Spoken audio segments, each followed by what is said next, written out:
Dan uniknya ini mujizatnya Quran. Banyak pendeta biarawati masuk Islam setelah penelitian perbandingan antar umat beragama. Tapi orang Islam yang jadi Kristen rata-rata wong desa sing terbelakang. Jadi cara kula ya ora dadi Kristen. Zaman Islam lawe imane wis mukhtalaf alaih, mergo muqallid. Ya ora. Lha coba imannya wong desa-desa sing ora tau nadzar, ora tau salat, ora tau nadzar, ya ora tau roh Nabi Muhammad wong ndi lahir ning ndi, pokoke Islam iku mergo KTP. Islam ini mukhtalaf enggak? Oh mukhtalaf alaih enggak cara ulama? Enggak, jawab saja. Mukhtalaf alaih, bisa saja dia jadi Kristen cara ulama ya ora beda agama, pancen ora tahu Islam karena Islamnya muqallid. Banyak ulama yang mengatakan tidak sah. Paham ya? Islam itu harus bin nadharis sahih, dia harus pernah mikir yang benar. Saya pernah punya santri padi sampai sekarang 8 tahun di rumah gak khatam. Bapaknya itu mudim, berembang gak khatam. Akhirnya bapaknya tak konsetor, rongulan nyerah. Untuk itu kadang dolim, mungkin dia rapal kok maksa. Kalau betul anak goblok, mesti faktor turunan. Saya ulang lagi ya, ini barang hak. Saya akan ngomong begini terus sampai mati.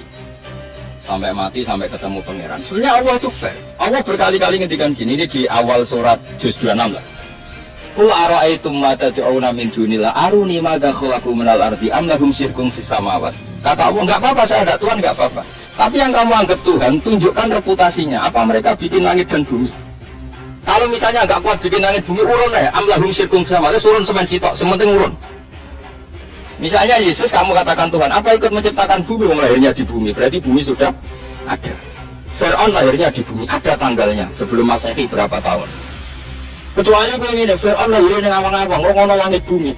Fir'aun lahirnya di Mesir, terus ono Nil.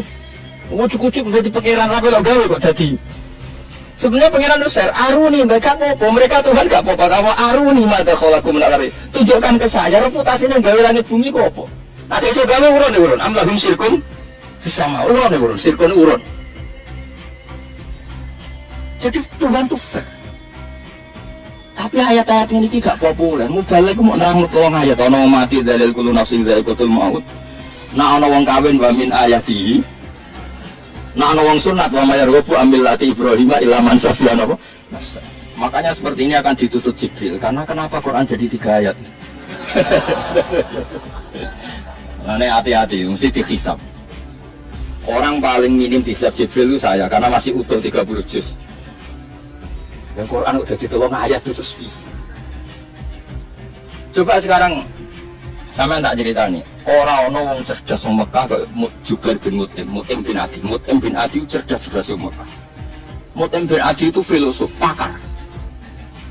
Ketika perang Badar orang kafir kalah, itu ada sekitar 70 orang kafir yang ditawan di Medina. Singkat cerita, Mut'im bin Adi ini jadi jubir orang kafir untuk membebaskan tawanan lewat tebusan. Nah ini nak tebusan itu cara Khawarij, berarti Muhammad ngembarno wong kafir asal iku kowe kafir, kang keyakinan itu kafir, berarti kesuudan mbek Kanjeng. Tapi yang benar adalah Islam membiarkan kompetisi benal haqi wa benal batil, so akhirnya menang barang hak. Awas saya ngiling, awas kan asal pikiran, tak tuntut dulu nanti akhirat. Jadi hal itu kok ngembalo kafir gak mergo mesti men. Nah, koyo kowe lah, kowe misalnya ada anak mitisen kuat, terus tukaran ambek SMA. Kira-kira mbok baro kok bisa? Baro mesti menang lho maksudnya. Ya paham ya? Nanti kowe misah mergo anakmu ora toreten potensi kalah. Lho ta. Kowe nek yakin menang kira-kira mbok baro ta mbok bisa? Barno. Lah barnone Islam kompetisi hak batil kok ngono iku. Kowe nyontokno kaya temen ora dicontono sing ana. Paham? Mergo mesti menangi barang hak. Paham? Paham tenan to, awas. Makanya tadi kajian ilmu itu tidak ada habis-habis. Makanya perasaan saya itu kemungkinan orang Islam jadi ateis itu kecil, Pak Fatullah. Saya punya kitab, ini saya ulang lagi, kitab calon wali. Kenapa saya sering cerita wali? Kalau di kampus itu kan orang inginnya ya jadi dekan, jadi rektor, atau jadi menteri lah kira-kira gitu. Kalau di pesantren orang itu cita-citanya satu, ingin jadi wali. Ya supaya majelis ini barokah, saya tidak perlu cerita dunia kampus. Kalau ceritakan corong jomu ya segoro. Bongso keinginan gitu kan tidak selera saya, juga ada dunia saya. Supaya sampai dapat ilmu ya saya cerita dunia. Itu kitab, saya punya kitab Kitab calon wali lah kira-kira, atau wali sudah wali top, namanya kitab Tasbidul Fuad, karangannya Sayyid Abdul Al-Haddad. Itu beliau cerita, di antara ceritanya itu unik. Kata beliau begini, saya itu tidak khawatir orang Islam jadi murtad, apalagi jadi ateis. Karena kalimat la ilaha illallah itu sahlatun qoribah, kalimat yang mudah sekali. Sehingga saya tidak khawatir orang Islam yang ketemu orang ateis, ketemu orang macam-macam, asal diajari kalimat ini secara benar. Terus beliau cerita, yang saya takut tuh mereka masalah perempuan dan harta. Kalau iman kayaknya enggak. Singkat cerita yaitu di kitab seperti itu. Singkat cerita saya ketemu banyak orang yang kuliah di McGill atau kuliah di Amerika, di Jerman, mungkin di Norwegia, di mana-mana di Australia, dan ketemu teman-teman yang di Korea Selatan juga.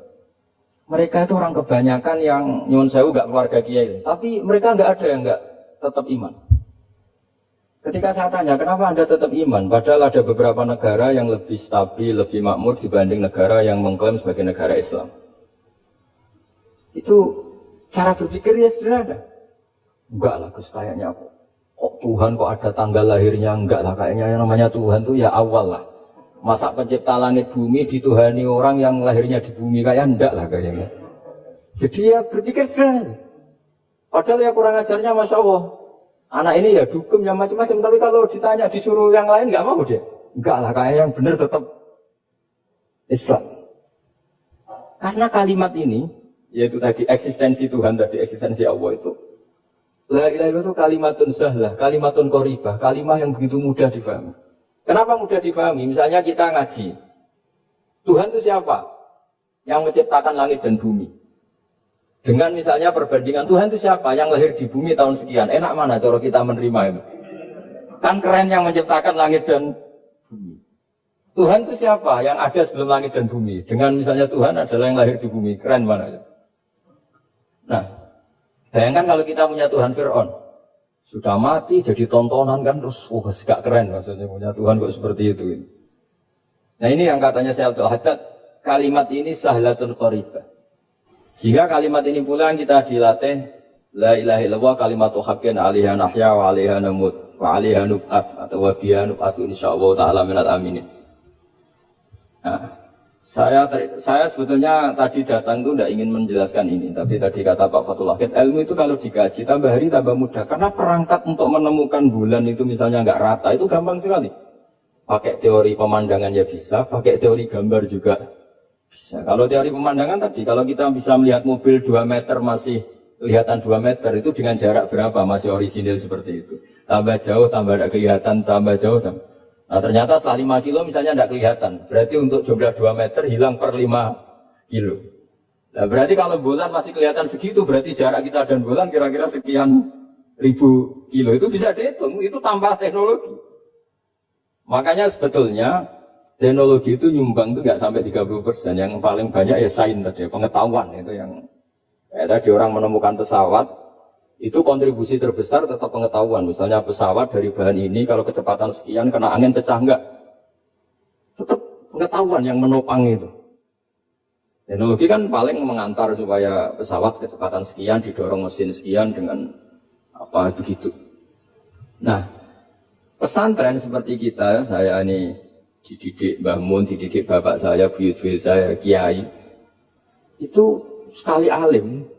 Yang alim betulan, itu ya alim betul. Ya karena memang yang repot nih yang agak-agak dukun itu ya ribet itu. Nanti rambutnya gondrong, terus terkenal gak pernah mandi, terus nanti ada orang tertentu tertarik minta doa. Ini yang ribet ini, susah ini sertifikasinya susah ini karena. Tapi kalau kita ini di pesantren yang cara sertifikasinya jelas. Jadi berani jadi Gus harus bisa baca Mu'in gitu, berani jadi Kiai harus bisa baca Wahab. Aturan mainnya jelas kalau di ini. Yang repot itu yang sebagian itu aturan mainnya ada tidak jelas. Terus promosinya itu pernah datangi menteri loh, pernah datangi wahai ribet kalau koran keren itu didatangi apa? Menteri atau pejabat. Saya teruskan ya, karena ilmu itu harus menyelamatkan kita sampai di depan Allah Subhanahu wa Ta'ala. Nah, ketika kita menyifati Allah itu az-zahir, zat yang begitu jelas. Itu kalau kita kan kok begitu jelas padahal nggak bisa dilihat, terus kita sendiri tidak pernah melihat. Tapi eksistensi Tuhan sebagai Tuhan yaitu al-wajibil wujud. Itu jelas sekali, karena nggak mungkin suatu yang wujud diciptakan oleh yang tidak wujud. Kenapa harus awal? Masa pencipta datangnya terlambat?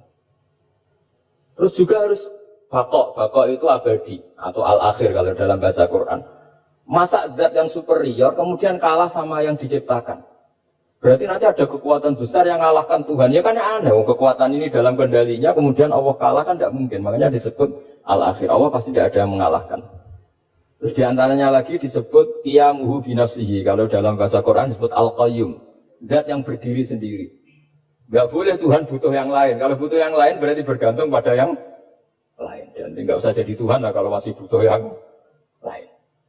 Sehingga karena kekuatan ini, saya ulang lagi, karena kekuatan ini, ketika anak-anak mahasiswa kuliah di Jerman atau di Swiss, di negara-negara yang lebih bahagia ketimbang negara yang mayoritas Muslim, itu mungkin mereka tertarik sama sistem negara itu karena ada jaminan sosial ini.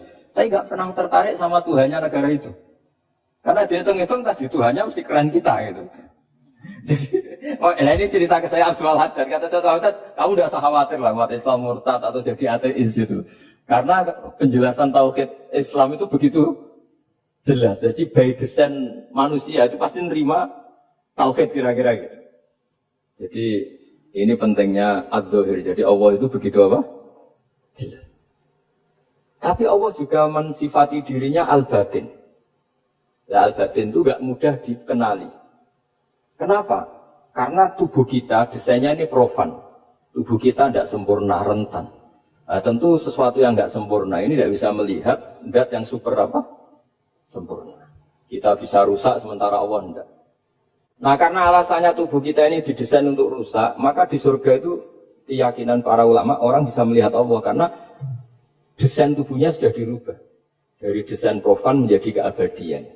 Sehingga di sini terus ada kelayakan melihat. Itu pun tetap min ghairi kaifin walan hisorin, tetap ya bisa melihat, tapi corong Jawa itu kecelok melihat, tapi tidak sampai faham. Karena bagaimanapun Allah itu la tudrikul absar wa huwa yudrikul absar. Bagaimanapun Allah itu laisa kamitslihi syai'un, tidak ada padanannya.